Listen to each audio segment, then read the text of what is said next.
নাম তার মনির হোসেন। বয়স হবে ৬৫ বছর। অবসরপ্রাপ্ত হাই স্কুল শিক্ষক তিনি। প্রায় ৫০ বছর ধরে বাংলা বর্ণমালা নিয়ে গবেষণা করেন তিনি। ১৩০ প্রকারের বাংলা বর্ণে জাতীয় সঙ্গীত লিখে হইচই ফেলে দিয়েছেন।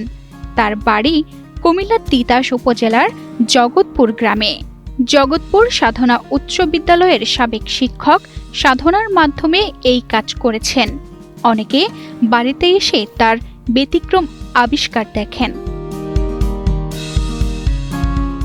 ছোটবেলায় হাই স্কুলে থাকাকালে হাতের লেখায় দুর্বল হলেও শিক্ষকদের কঠোর পরামর্শ মনিরকে উজ্জীবিত করেছে।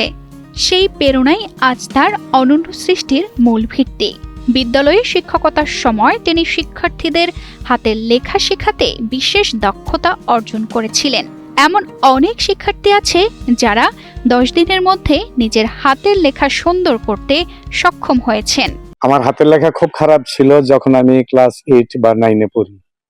তো 10-এ উঠার প্রাককালে আমাদের স্যার আমাকে খুব লজ্জা দিত আর কি, যে লেখা ভালো না।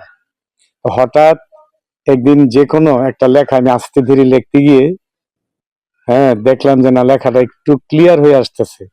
তখন 3 দিন পরে আমি আবার চলে গেলাম ওই যে সরিয়া ক খ বইয়ের ছাপাগুলোতে তাকাইতে, যে আমি লজ্জা পাইলাম, আমি এই বইয়ের ছাপাটা কিভাবে আনতে পারি। তো ওইখান থেকে সরাসরি আনা যায় না, কোনো দিক দিয়ে চিকন, কোনো দিক দিয়ে চ্যাপ্টা। তারপরে আয়ত্তে নিয়ে বইয়ের অক্ষরটাকে এই 8-10টা শব্দ লিখলাম। লিখার পরে দেখলাম যে অক্ষরগুলো ভালো হইতেছে, অনেকক্ষণ লাগলো সময়।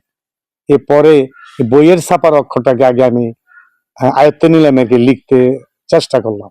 লেখার ডিজাইনগুলো রয়েছে চমৎকার সব নাম, যেমন শ্যামাই, মেয়েলি, খসড়া, চৌকোন, নকশা ও চারু। এছাড়াও রয়েছে চাইনা, জাপানি, রাশিয়ান, কোরিয়ান, আরবি, হিন্দি ও ইংরেজি সহ বিভিন্ন ভাষার বর্ণের মতো করে বাংলা লেখা। হুবহু রবীন্দ্রনাথ ও কাজী নজরুলের লেখাও তিনি কপি করতে পারেন। পর্যন্ত 10-15 ভাবে আমি এগিয়েছি।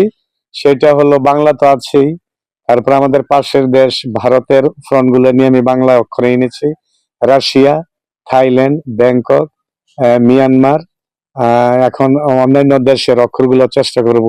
আমার এই বাংলা অক্ষরের প্রতি গভীর মায়া। এখন আমি যখন দূরে যাই আমার মনটা পড়ে থাকে অক্ষরগুলোর উপরে। তা আমি ভাবি আবার গিয়া বাড়িতে গিয়ে অক্ষরগুলো দেখবো। আমি নেড়ে চেড়ে দেখি, মায়া লাগে।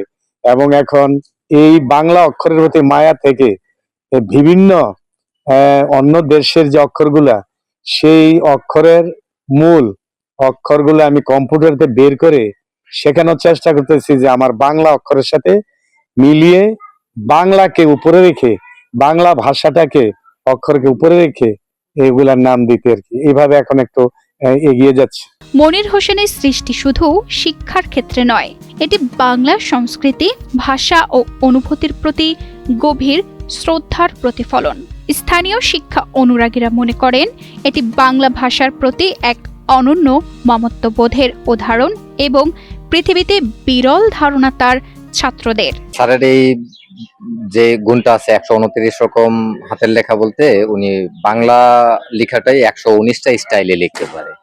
তো এটা অবশ্যই খুবই ইন্সপায়ারিং বর্তমান এবং ভবিষ্যৎ প্রজন্মের জন্য, এবং এটা খুবই খুবই একটা ইউনিক বিষয় যে একজন লোকই 129টি স্টাইলে শুধু বাংলা ভাষাটাই লিখতে পারে। স্যারের সেই সুন্দর লেখাটা হচ্ছে আনুমানিক এদিকে বলতে পুরো বাংলাদেশে মনে হয় যে কেউ ছাড়ার মতো করতে পারবে না। তো এটা হচ্ছে আমাদের একটা গর্ব, আমাদের এলাকার গর্ব। ওনার যে লেখালেখি, ওনার যে প্রতিভা, এটা অনেক সম্মান করি এবং আমি মনে করি যে উনি এই প্রতিভা দিয়ে তিনি একদিন এই বিশ্ব জয় করতে পারবেন ইনশাআল্লাহ। এছাড়াও তারা আরো মনে করেন এই কাজ সম্ভবত পৃথিবীতে বিরল। এটা গ্রিনিজ রেকর্ড বুকে স্থান পেতে পারে বলে মনে করেন তারা। 129 রকমের নানা ভঙ্গিতে, নানা রকম স্টাইলে, নানা রকম ফ্রন্টে সে যে লেখাগুলো উপস্থাপন করে, একটা লাইন একটা লেখাকে সে 129 ভাবে লিখতে পারে। এটা কিন্তু একটা আশ্চর্যের বিষয়। আমরা এই মনির সাহেবের বহুমুখী প্রতিভাকে শ্রদ্ধা জানাই এবং তার দেখা দেখি আরো নতুন নতুন এরকম সুন্দর হাতের লেখার বৈচিত্র্য আনার চেষ্টা করার জন্য তরুণ প্রজন্মকে আমরা আহ্বান জানাই। আর মনির হোসেনের জন্য উদাহরণ হয়ে থাকবে, দৃষ্টান্ত থাকবে।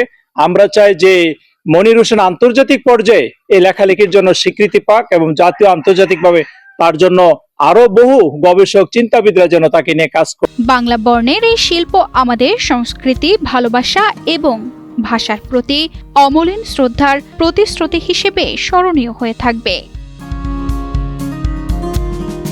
তানজিদা রহমান, ইনায়া, বাংলাদেশ প্রতিদিন।